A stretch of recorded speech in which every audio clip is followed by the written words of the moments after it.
The parallel fan fold is the basis for a whole bunch of different geometric techniques. That's where your zigzags, your diamonds, and even the crosses will begin.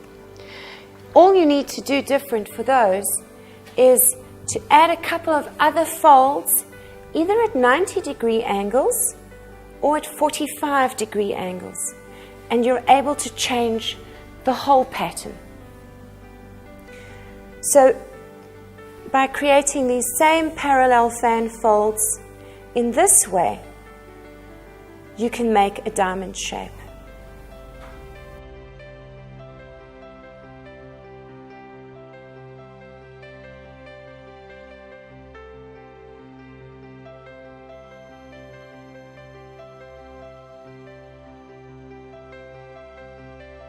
By pulling the fabric up like this, I'm just getting rid of all the creases between the multiple layers of cloth.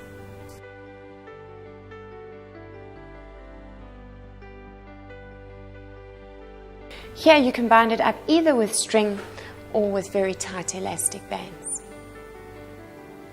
I'm going to start with the string. You run the string down the length of the bundle. In that way you'll be able to actually tie it in. I just secure it with the tip of my forefinger, and then I start to wind the string around the cloth. You'll notice that I actually run the string across the surface of the table instead of trying to pick up the bundle.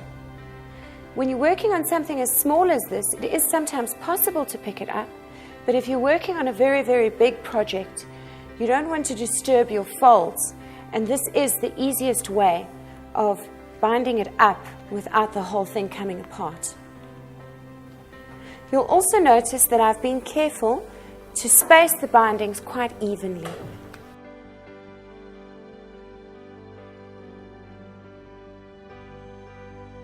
Once again, I ended off by just looping it under a couple of times.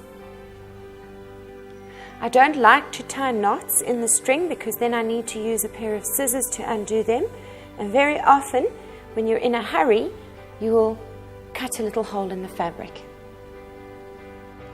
Binding the bundle like this with string will give you a snakeskin pattern, but if you want very clear, sharp lines, you can add some elastic bands over the string. Because we've already tied it up, it now means we can lift it up and it's easier to handle.